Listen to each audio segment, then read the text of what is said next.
stop planning, because there's never going to be a right time. You just have to do. And I mean, of course, there's going to be problems, but a lot of them are going to be problems you had not even imagined. So you cannot plan for it anyway. So just see what comes your way, and you'll be able to do it, and ask other people to help you, and do your research as much as possible. And just do. Stop dreaming and start doing, and everything will be fine.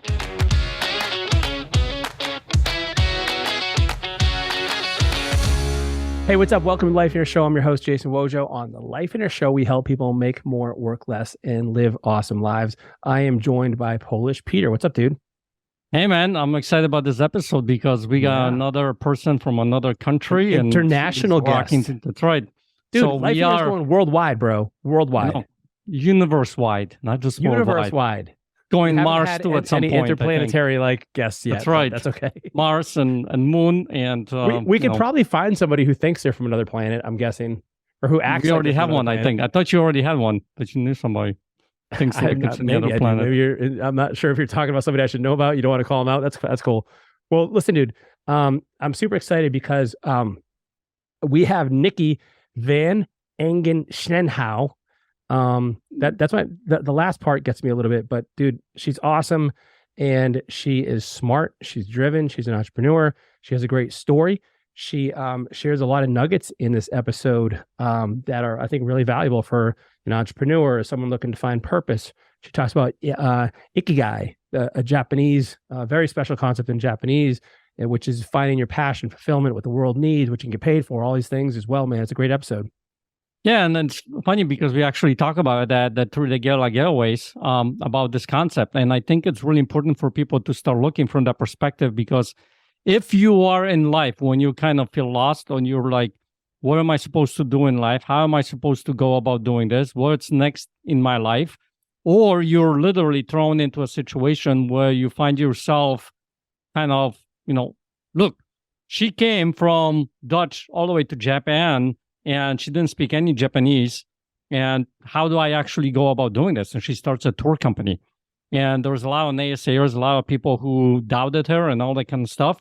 And so she shares some nuggets about the whole identity thing. How do you deal with that? How you go from day one to day two when you feel like you're in a foreign place, and how you actually go about executing the business and living life. So I'm excited to hear what she's got to say for you guys, and take some notes and see how it goes. Here we go right now. Here's our episode with Nicki van Ingen Schenau. Hey, Nicki, what's up? Welcome to Life Inner Show. Thanks for joining us. Thank you for having me on. So you are in Amsterdam right now. We just learned right before we started recording here. And so you have an awesome story, and I wanted to kind of bring this to people's attention because you're Dutch. You moved to Japan. And by the way, how old were you when that happened?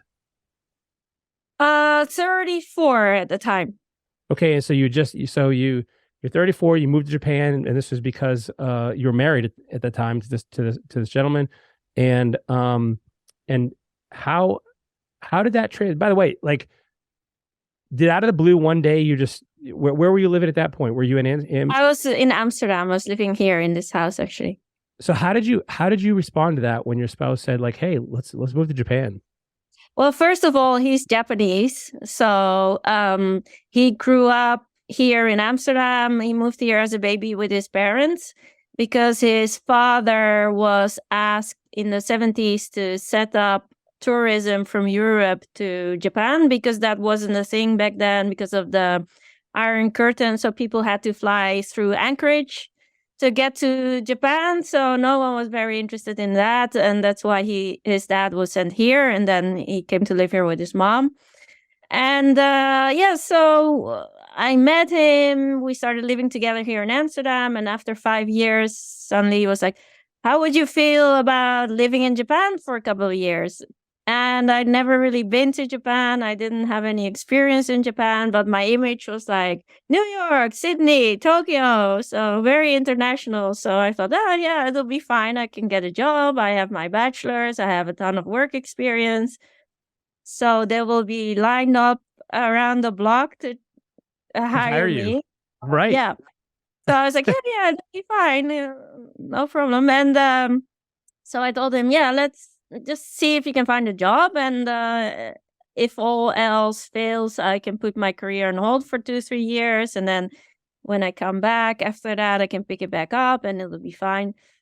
So, yeah, and then he applied for a job at an American company, and the whole process of getting hired took about a year with all the interviews and everything.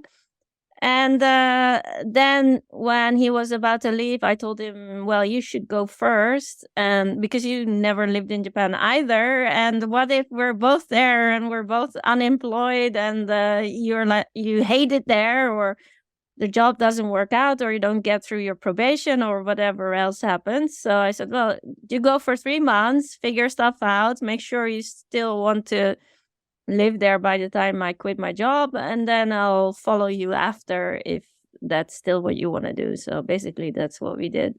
Okay. So first of all, like, I can imagine, like, I don't know how it is, I guess, in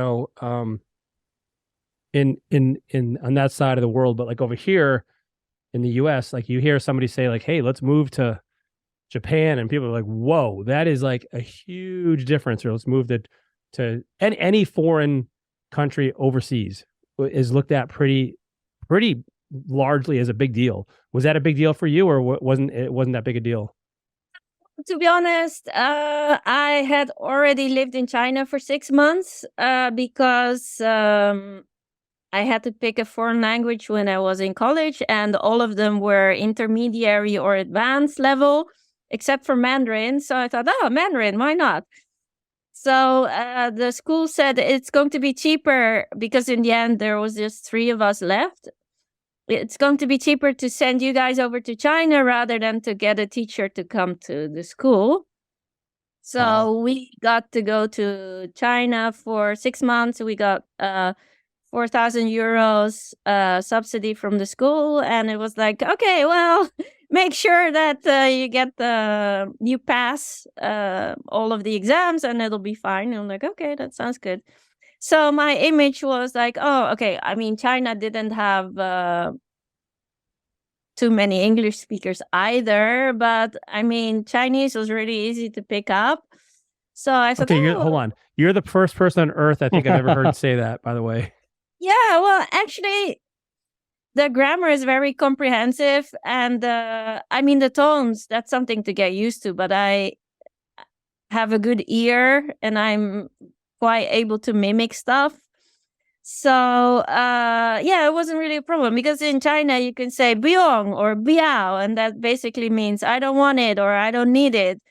Whereas in Japan, it's like this whole song and dance, like, 実はしたいことがないけど、ちょっとね, something like that.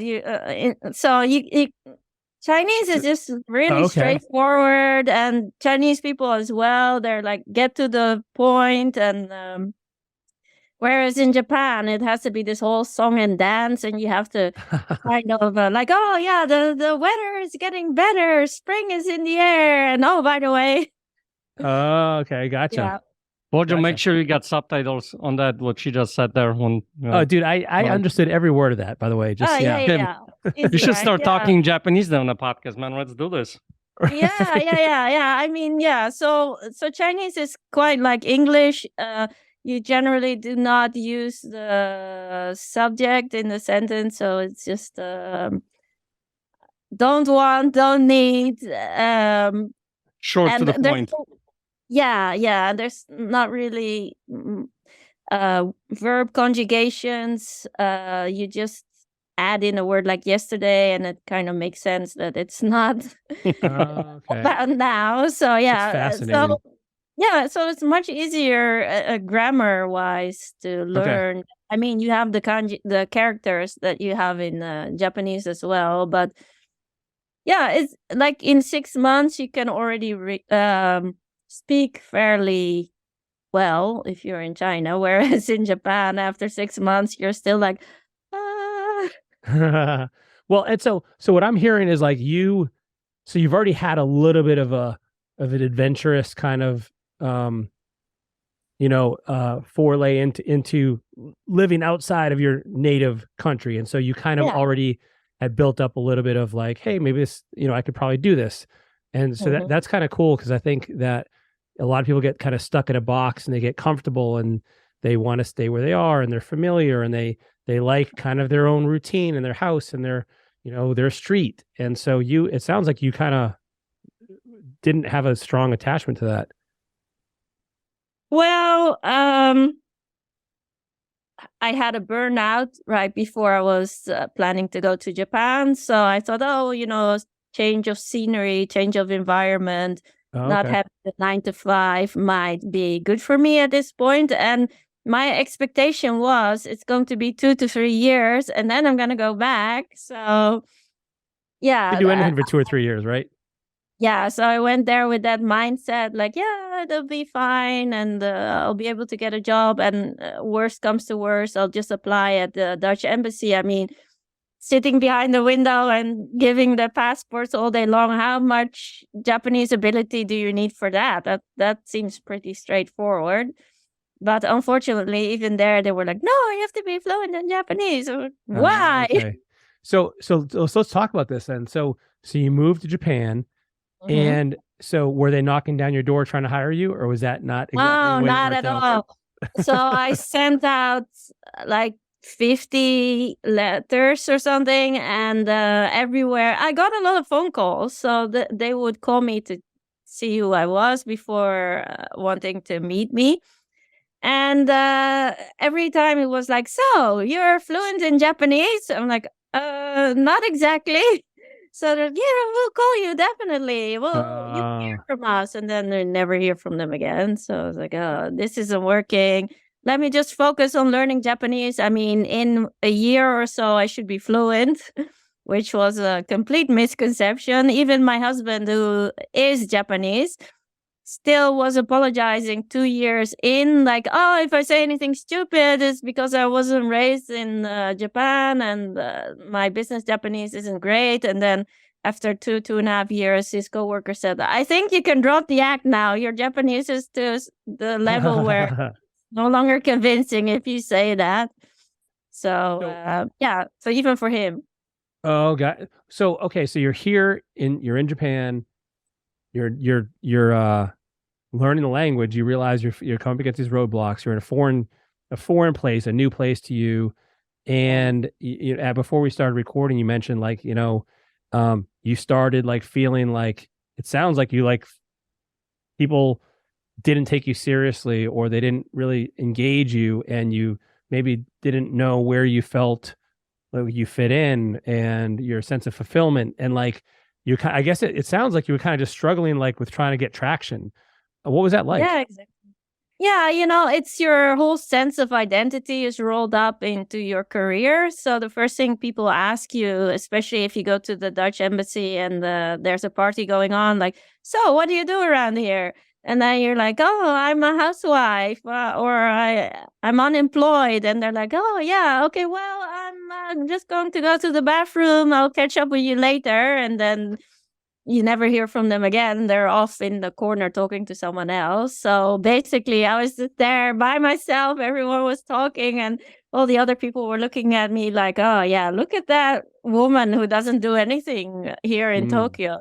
She looks boring. So did you feel would ask me, no, I mean, it was interesting exploring Tokyo and all that. But people would even ask me, so like, what do you do all day? Like, you don't even have a job, so how can you even get through the day without working? Yeah, well, I'm trying to learn Japanese. I'm exploring the city. I'm just enjoying myself. And you could see their gaze kind of going that way, like, oh, this is so boring. So yeah, it was really hard to kind of find my niche. So I became a board member of the Dutch club and trying to set up some events. And I wrote for their magazine, and I did the layout for the magazine as well. But, it's just different. Like, you're no longer professional. You're no longer really being paid for what to do. And yeah, like you said, people just don't really seem to take you seriously anymore. So it was tough. And so what did you do? Like, so, and then is this where, so what made you, so you run your own company now? And, Yes, I did. And so what is this where the company was born, out of this period in your life where you're like, gosh, what do I do? Like, what do I enjoy? How can I make money? Like, what were the thought patterns that you went through to embark on this journey? Yeah, basically in Japan, they have a phrase that is called ikigai. And basically, it's kind of a lot of things mixed up into one. So it's your purpose in life. It's what you're good at. It's where you get your enjoyment. It's where you see yourself, what direction you see yourself in. So I didn't have this ikigai, and my background was in marketing and communications. So one day, a friend of mine who works for the Royal Dutch Airlines, she came over and I was just having a regular bitch session. Like, oh, I hate it here. I can't find a job. I don't know what to do with myself. I thought 2 years in I would be fluent in Japanese, and I'm still not fluent, and it's still not good enough to get like an office job. And her first question was to me, do you even want to have an office job? And I said, yeah, but what else is there to do? And she said, well, you've been showing me around and you've been explaining to me about Japanese culture and a little bit about Japanese history. And you have some interesting background stories about the sites we just went to. Why don't you become a tour guide? And I was like, a tour guide? What do you mean? I have no experience as a tour guide or anything related to tourism. I've never started my own company, let alone in Japan. How am I going to do that? So she said, well, just create a website and make sure you have an email address and leave the rest to me. So I thought, oh, this is going to be one of those cases where people are like, yeah, I'm definitely going to help you. And then you never hear from them again. But just to be on the safe side, I created the website and the email address and I sent it to her. And then after 1 week, I received an email from someone like, yeah, I read somewhere that you provide guided tours in Tokyo, and I'm very interested in meeting you and would like to book you for a tour. And I literally just fell off my chair like, oh my God, I was so not expecting that. And I didn't really prepare anything else. I was just scrambling to kind of get going. So I had 1 week time to sort things out and not look like a total fraud.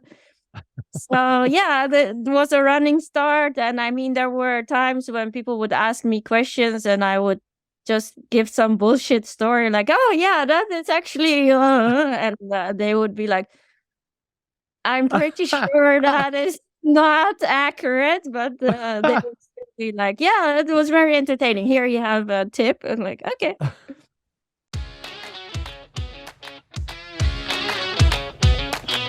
Hey guys, we get right back to our episode, but there's something really important I want to tell you about, and that is this. You don't have to choose between having a great life and a great business. You can have both.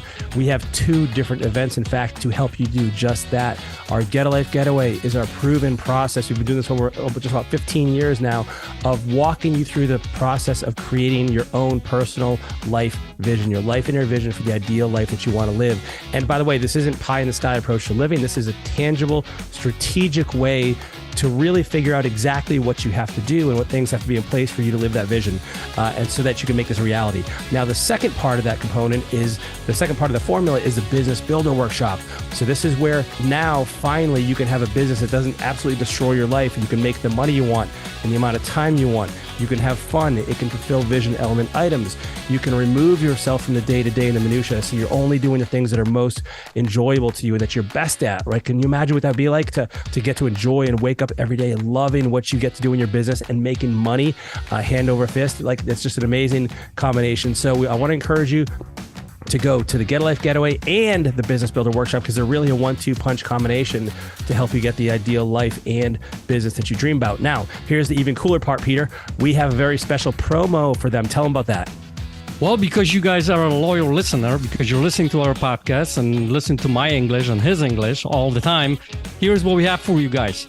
head over to lifeonearth.com, click on the events tab at the top of the page, pick the event that you want to go to the checkout page, and in the promo code area, type in podcast, PODCAST, podcast, hit apply, and guess what you're going to get? You're going to get 50% off. That's 50% of the ticket price, the regular ticket price, that majority of the people out there who don't listen to our podcast don't know about it yet, get to pay, but you get to pay only 50% off. So head over there right now, get to this event, and I can't wait to meet you. Come up to us, say hi to us, introduce yourself, tell us you found us on the podcast. We would love to talk to you and show you how this vision process really creates miracles in people's lives.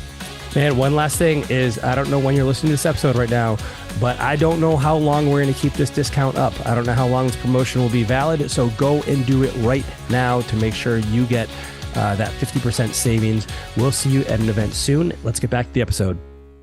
I mean, you kind of just fell into this, and now would you say that this company for you and the tour guide, the business that you're in now, does that satisfy? Does that meet your criteria for like the Ikigai? Yeah, for sure.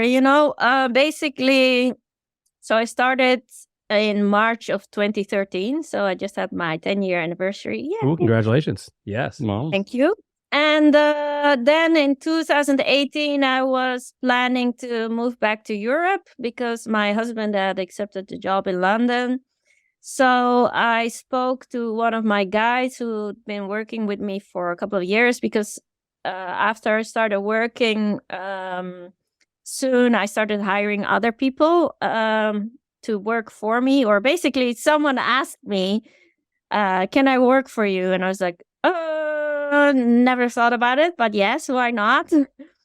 So then after a couple of years, I started doing that more and more. And I talked to one of my guys and I was like, yeah, it seems like I'm moving back to Europe indefinitely. How would you feel about buying the company from me? And she was like, no, that's a terrible idea. I definitely do not want to do that. But would you considering taking me on as a partner? I was like, no, I never thought about that. But tell me, what do you have in mind? And then she was like, oh, I could do this, I could do that. And I was like, yeah, that sounds actually really good. Let's move forward with that. Because up to that point, 2018, it was really starting to grow over my head and to having to do everything by myself. And basically, as an entrepreneur, you never really have a day off. You're basically always working. So I was like, yeah, it would be nice. And especially the admin stuff and all the lists and all the minutia. I was like, oh, it would be so amazing if someone would do that for me. So yeah, we complement each other very well because she's all about the numbers and the spreadsheets, and she has her own system set up. And she's like, please do not get involved with my system. Do not work anything. I'm like, yeah, that sounds great to me. I don't want to. So yeah, she prefers to be in the background. I'm a bit more flamboyant and I like to be out there, and I like marketing and public relations and that kind of thing. So yeah, we've worked well together. I'm so blessed to have her in my life and to have her help me with the company, so I no longer have to focus on all the stuff that I don't really care about that much, and only focus on what I'm good at and what I really like and what gives me enjoyment. So yeah. And so now, is she actually in Japan? And then Yes. okay, so you guys are you're remote and she's boots on the ground kind of thing? Yeah, although she just told me last week that when I was in Tokyo for a week, like, oh, by the way, I'm pregnant again. I'm gonna give birth this summer. I'm like, oh my God. How can you just spring that on me? But and then she was like, can you maybe go to Tokyo this summer and be there for a couple of months? I'm like, okay, I can do that. So now we're going to switch around. She's going to come to Netherlands for 3-4 months. I'm going to be in Tokyo for 3-4 months to take care of everything local. So Awesome. yeah, it'll be a change to be in Tokyo full time and to take care of the stuff that I didn't used to take care of for a couple of years. But I'm looking forward to it. So it'll be Well, and great. you guys have, am I right that you guys have like 50 people that you work with? Yes, we have 50 guides spread out over Japan. So from the top of Hokkaido to the south of Okinawa and anywhere in between. So on average, we have 15 bookings a day. So yeah, we're doing okay. I mean, the company was literally eviscerated during COVID. It was going to be the best year ever because of the Olympics. And January, February, we're like, oh yeah, the country's closed off for China and Korea. That gives us a lot of opportunity because then it will not be so crowded with all these Asian tourists when we want to show our guests around. And then March rolled around, and then it was like, oh, actually, the country is going to be closed for everyone, not just Chinese and Koreans. So then we're like, oh my God. So it literally imploded, and it was raining cancellations. And yeah, it was a really tough time. So I thought, I'm going to double down. I'm pretty sure by the end of this, some of the other competitors will no longer be in operation. So might be a good opportunity, since I now don't have that much to do, to revamp the website and put more effort in social media and that kind of thing. And on LinkedIn, try to meet some interesting people that may be able to help me along after this is over. So yeah.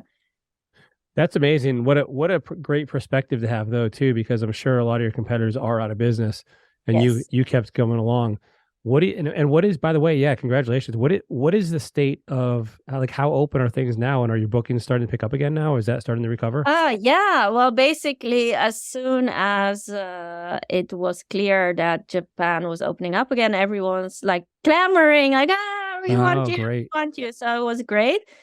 But yeah, the country is pretty open right now. But the thing is, you still need to have 2 vaccinations and a booster, or a negative COVID result. And there's a website, visitjapan.web or something, where you can upload all this information, and you can only enter the country if you have that. But fortunately, it's no longer necessary to wear a mask. But because it's hay fever season, and like 80% of the Japanese people have hay fever, so everyone still wears a mask. So if you're not, then they're kind of like looking at you like, right.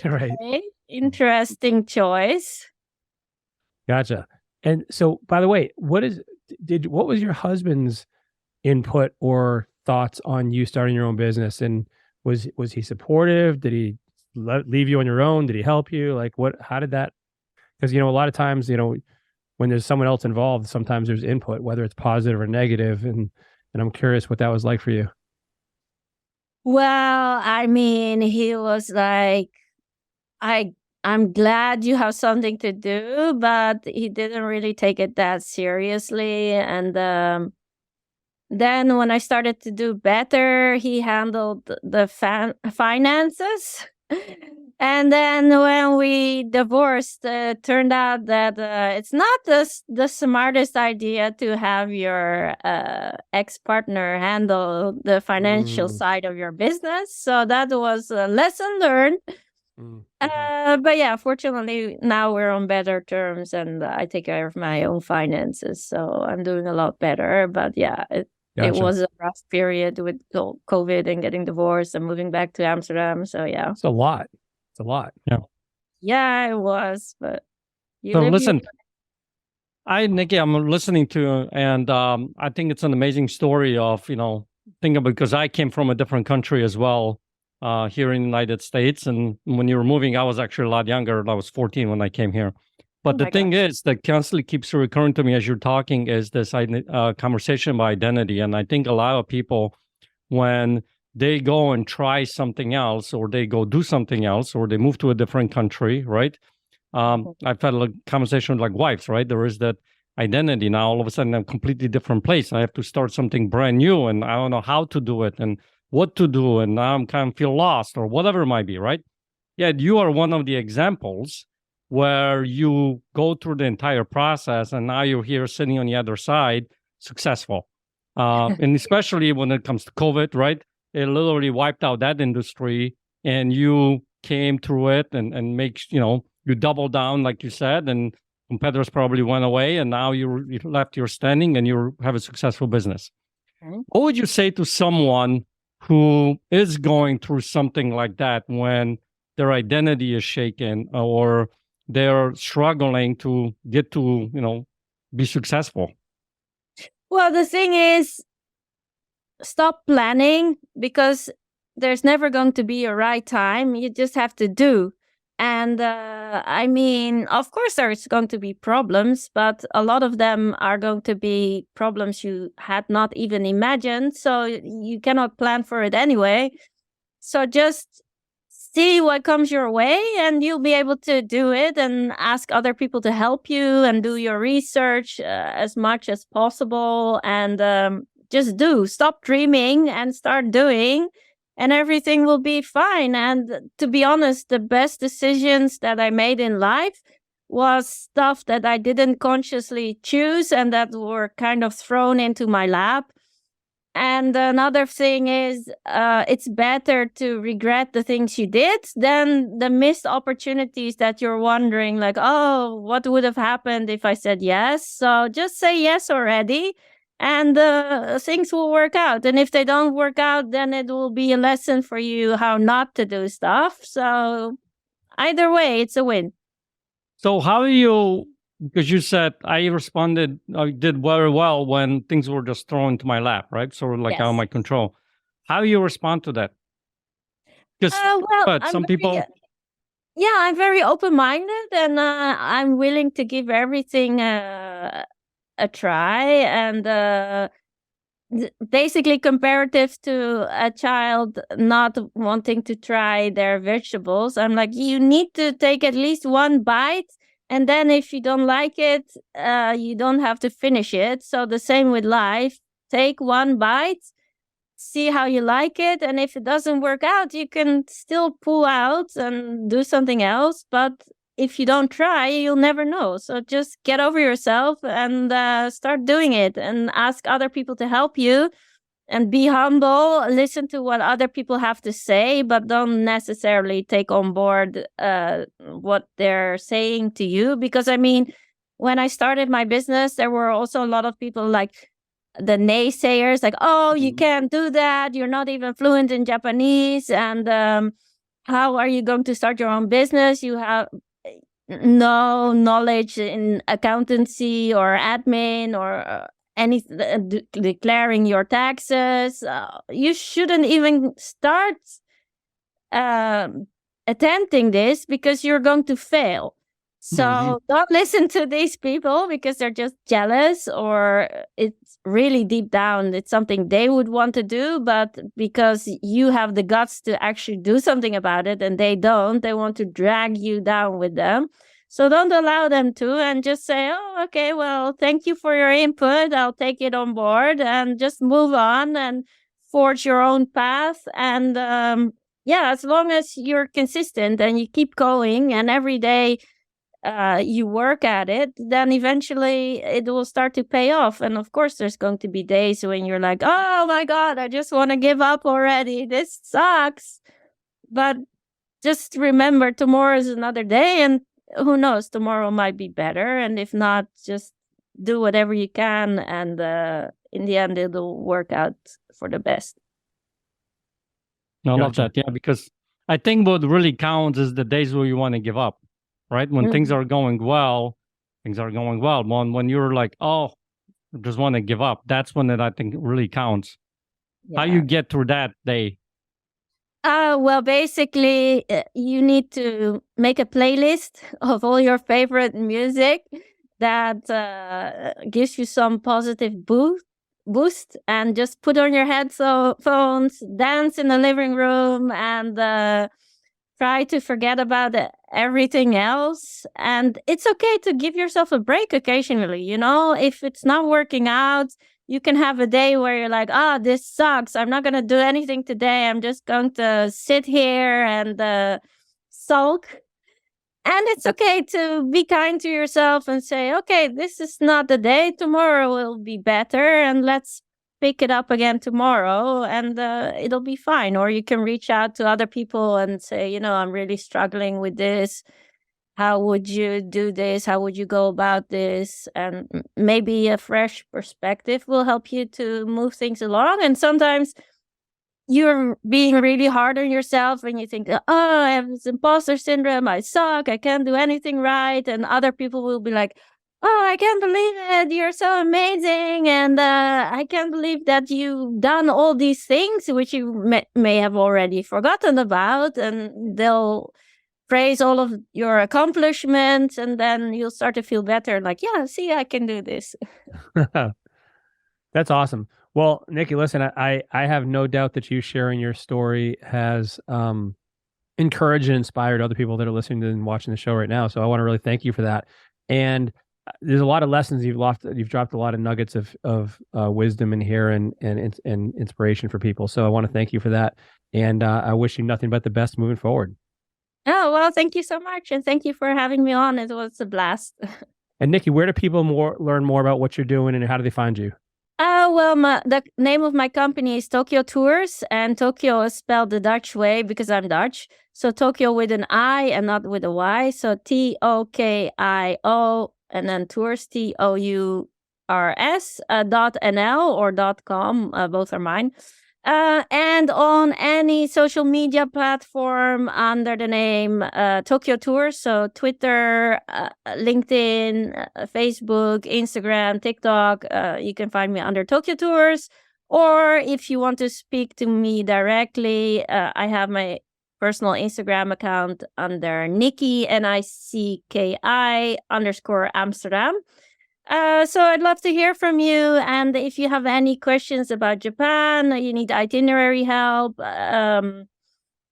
you have any questions like when to travel or what to do with my family, or I have someone with an allergy or I'm vegan or whatever, just let me know and I'll be glad to help. That's awesome. And you're also doing some business consulting too. Yes, I've done that a couple of times in the past, helping companies explore the Japanese market, set up meetings, putting people into touch with each other, because I have this vast network living in Japan for 10 years. So it's very easy for me to kind of connect people together. So I'd love to do more of that and also give advice on like how to set up a business meeting in Japan, the do's and don'ts, and how to be successful in Japan, how to raise capital, any of that stuff. Just email me and we can set up a meeting, and I would be my honor to help you out. Amazing. Well, hey, thanks again for being on the Lifener Show. Yeah, well, thank you for having me. Dude, that's a really cool story. Like can you imagine moving to Japan? Like just out of the blue, like, yeah, let's move to Japan. Like what a culture shock. I know she had that experience in China, but it sounds like Japan is significantly different. It's not the same. Yeah. I mean, I can't imagine moving to Japan out of the blue, but I can imagine moving to the United States out of the blue. You kind of were forced to do that, right? Well, yeah, so here's the thing, man. Like I think about her story and her life, and she, like, what I hear is she embraces uncertainty and she rolls with it. And she's just, because first of all, we have moved to China, right? For 6 months. Then we have moved to Japan. And then we have her learning these new languages. And then she starts a business in a foreign country, which, and I can you imagine all the people that like told her like, that's dumb. You'll never do it. You're not qualified. What do you know about Japan? Like, you're not an expert. Like all the people that kind of probably tried to shoot her down. And that never happens, by the way, when you try to start the new business. Oh, never. Well, that never happens. That only happens in Europe, in Japan. Right. No. And so I think it's really, man, I gotta say, like, the stories like this just remind me constantly, like, you just gotta do it. Like, and she said it awesome. Like, and I even did her first story, like her first tour, where she's like just making up stuff to make it sound. She like she didn't even know what she was talking about. She still did it anyway, right? And like, how many of us gets in our own way? Like she said it, like, get over yourself, and just do it. Just take action. Yeah, and the thing is, for people sometimes, like, well, it's easier said than done. And But is it? Yeah, I don't know if it is, because here's the thing. Actually, when you it start probably taking is. What's that? It probably is easier said than done, because otherwise way more people would do it, right? Yeah, but think about her view. The way I envision it, how she's looking at this stuff is, she knows that inside in her head, when things are getting tough or whatever the case may be, she's getting in her own way. She realizes that is what happens. So then when she's in it, she can go and say, you know what? I'm in my own way. Let's get out of my own way, right? Let's call a friend, right? It's almost like this. Let's call a friend. Let's put on some head music. Those kind of. I meant to ask her, like, if what music she listens to, because I would not be surprised if she listens to my band. But we kind of forget that. But, I doubt. But here's the thing. Notice, like, she has these little tricks in her bag that helped her move to the next thing and the next thing and next thing. I imagine, think about it this way. You're living in a different country. You don't speak their language. You're trying to figure out what to do. I'm not sure, but I imagine there was a lot of days where she was in a dump kind of a thing, right? And like, how do I get myself out there? How do I do this? So the more you start doing that and using that muscle to get yourself out of there the next day and the next day, I think you start practicing that muscle, and before you know it, it starts to become a lot easier, to deal with it.